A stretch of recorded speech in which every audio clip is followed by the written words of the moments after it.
Hello everyone and welcome back. A few days ago, I had a lesson with one of my TOEFL students who has really good English skills. She has worked in the US for a few years, has good pronunciation, and can easily converse on almost any topic. However, when it came to the speaking test, she immediately started to struggle and lost half of her amazing speaking skills. This is because getting a high TOEFL speaking score isn't just about grammar or vocabulary. It's also about being able to speak under time pressure without panicking and knowing how to organize your responses effectively. That's why today I've decided to do a full speaking simulation test to help you feel 100% confident on test day. So if you're aiming for a perfect score on the TOEFL speaking test, keep watching this video.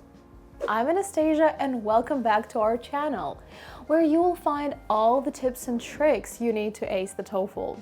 I scored 119 on the TOEFL and have been helping students achieve their target scores for over 10 years. I'll be using the speaking test from the CoolLearn platform. First, you'll answer the question as if it were the day of the test. Then you'll listen to my response. Please share your responses in the comments below so that I can provide feedback on how you can improve. I usually organize my one-on-one sessions the same way, and this approach often helps students significantly improve their scores within a few classes. I also typically explain the note-taking process and how to structure your answer. But since we don't want this video to be too long, we'll skip that part today. Get your pens and pencils ready, and let's begin. Question 1.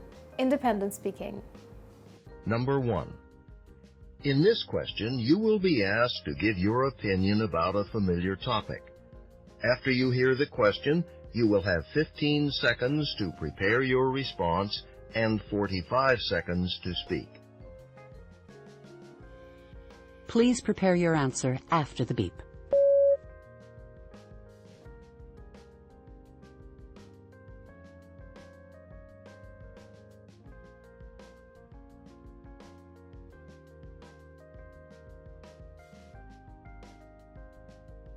Please begin speaking after the beep. Sending text messages actually works better for me because I don't disturb the person I'm trying to reach. When you call someone, you might catch them at a bad time, but when you text, they can read it whenever it's convenient. Also, I don't even need to type anymore since my phone transcribes my voice automatically, which saves me a lot of time. In the past, calling someone was tricky since you never knew if they'd be free to talk. Now, I just send a quick message and wait for a reply. Besides, texting gives the other person time to think before they respond, which really helps if the question needs a thoughtful answer. By the way, if you'd like to learn the speaking and writing templates that make up half of your answers and can help boost your score from 22-23 to 25-27, click the link below. These templates will help you feel confident and relaxed on test day and know exactly what to say for each question. Question 2. Integrated speaking, campus announcement. Number 2. In this question, you will read a short passage about a campus situation and then listen to a talk on the same topic. You will then answer a question using information from both the reading passage and the talk. After the question, you will have 30 seconds to prepare your response and 60 seconds to speak.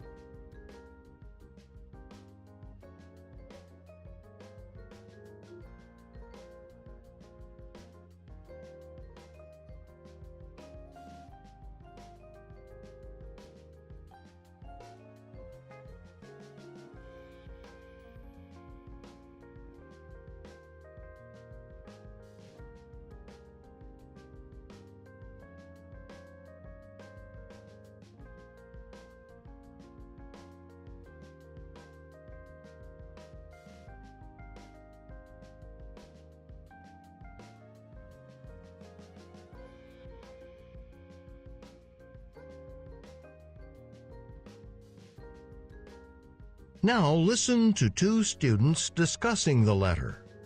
What did you think of Tim's letter? I don't know. It's a nice idea, but I don't think he's thought it through.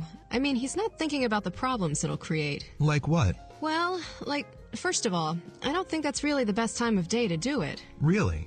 Yeah, a lot of students don't have time to just sit around and relax. They're studying and reading, getting stuff done for their classes. So it'd be really distracting with loud music playing in the background. Huh, yeah, I guess that's true. Maybe in the evenings it'd be good. A good way to help people relax after a long day of studying. Right, that might make more sense. Also, I think it ought to be indoors somewhere. That area around the student center looks really nice now, but that would change fast if a bunch of students started hanging out there a lot. Really? You think so? Sure, because think about it. The audience is going to be walking all over it. Normally there aren't a lot of people on the lawn, but when you've got a crowd like that gathered for a show, well, the grass gets trampled and it dies. Eventually the area would turn to mud. Please prepare your answer after the beep.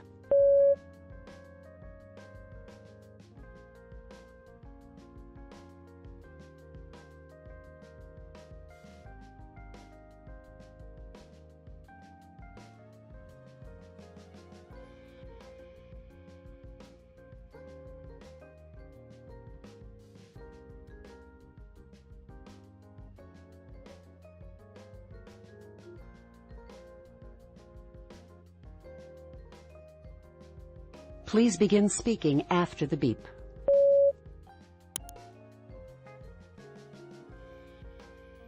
In the letter, the student suggests inviting his friend's jazz band to play a few free concerts on campus in the afternoons. He thinks this would help students relax between classes and enjoy the music on the lawn near the student center, which was recently improved. However, the speaker disagrees with this idea. First, she says that afternoons aren't a good time because students are usually busy studying and loud music would distract them rather than help. She believes evening concerts would be better since students are actually free then. Second, she argues that the concerts should be held indoors. While the lawn looks great now, if big crowds regularly gather and walk all over it, the grass will get trampled and die, and the area will just turn into mud. In this question, it's important to balance the information from both the reading and the listening. Even if you're tempted to include all the details from the reading, remember that your main focus should be on the listening. So make sure your reading summary doesn't take more than 15 or 20 seconds. Also, don't forget to write down words and phrases that will help you move smoothly through your response.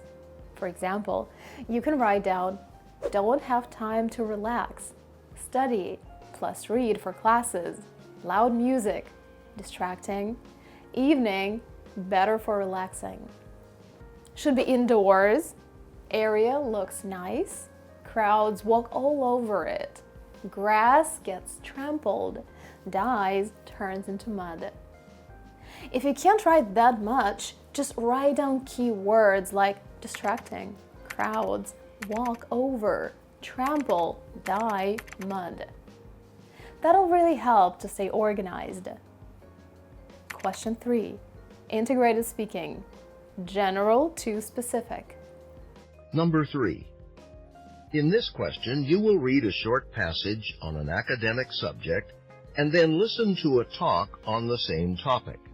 You will then answer a question using information from both the reading passage and the talk. After the question, you will have 30 seconds to prepare your response and 60 seconds to speak.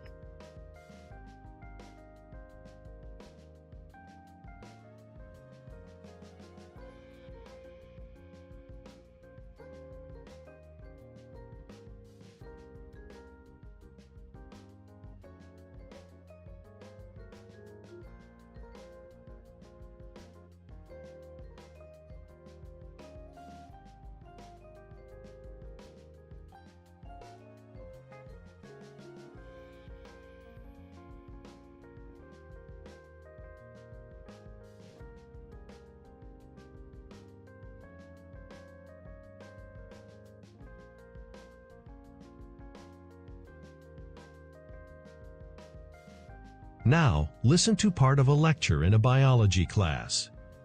Now this can be seen in a certain type of small fish called the minnow. Minnows are hunted by a larger fish called a lake trout. Some minnows have learned to react to the smell of lake trout, mainly by gathering close together and not moving around much, because this makes it harder for lake trout to find and eat the minnows. So, scientists explored the phenomenon we've been talking about by conducting an experiment. They exposed a group of minnows to the odors of two different kinds of fish that the minnows had never seen before. One kind was another species of trout called a brook trout, which, even though a different species, was still similar in some ways to lake trout. The other kind of fish was not a trout at all. It was a totally different kind of fish. So when the minnows smelled the brook trout, they knew it smelled similar to the lake trout. So they behaved the same way as when they smelled the lake trout. That is, they gathered close together and didn't move much, even though they'd never encountered the brook trout before. But when they smelled the other type of fish, the one that wasn't a trout, they behaved normally. They did not respond as if they sensed they were in danger. Please prepare your answer after the beep.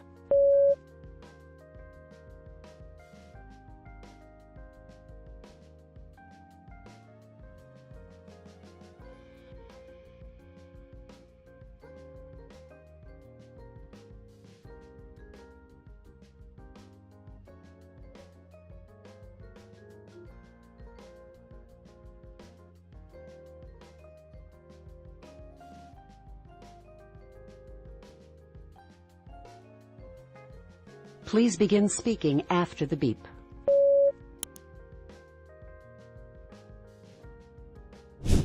The reading explains the concept of generalization, which is when animals respond to a new predator the same way they would to a known one, as long as the new predator shares similar characteristics.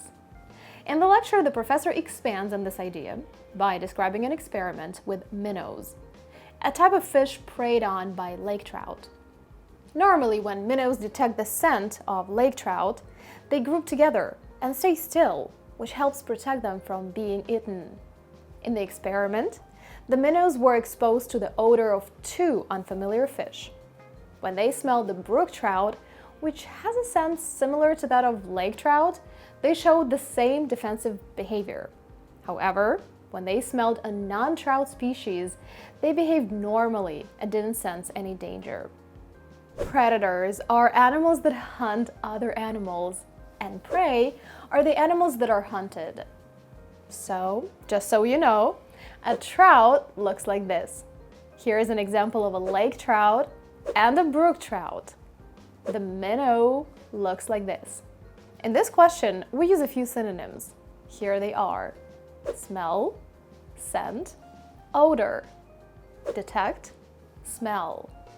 Respond, react. Preyed on, hunted. Stay still, don't move. As you can see, this question requires the use of complex and compound sentences. I always remind my students to review these structures for this part of the test. Being able to use them freely is essential if you want to score well on questions 3 and 4. Because otherwise, you simply won't have enough time to include all the key details from the lecture. Our course covers all the grammar you need for the TOEFL test. So if grammar is your weak point, feel free to check it out.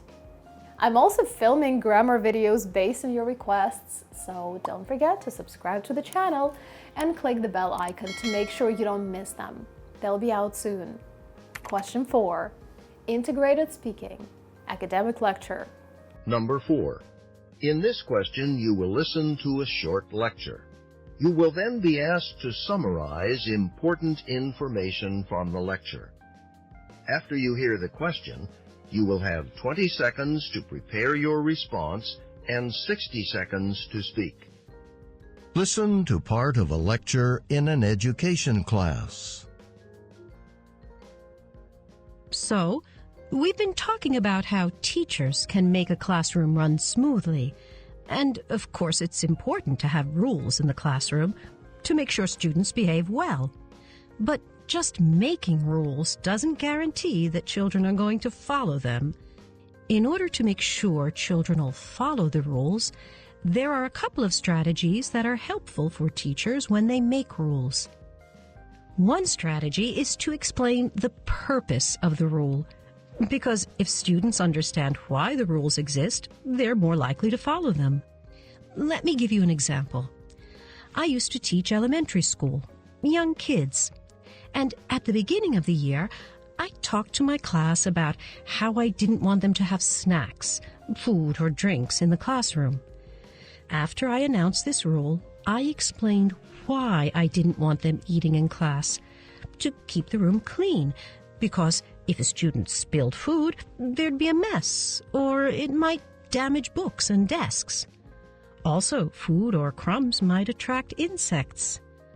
Once everyone understood the purpose of the rule, it made more sense, and the children were more likely to follow it. Another strategy is to have the students make a commitment to follow the rule, to promise to obey the rule. So, when it came to my rule not to eat or drink in the classroom, what I did was I wrote the rule on a poster and then asked each child to sign it, saying they'd follow the rule. After everyone signed their name, I put the poster up in the front of the class. This reminded the students they'd made this promise, this commitment. Because they had made a commitment, they were more likely to follow the rule. It really worked. Please prepare your answer after the beep.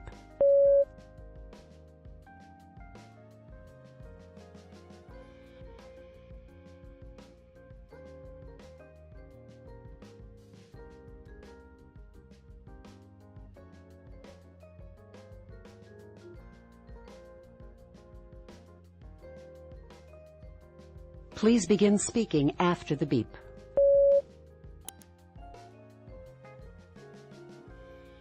The lecture is about 2 strategies teachers can use to help students behave well and follow classroom rules.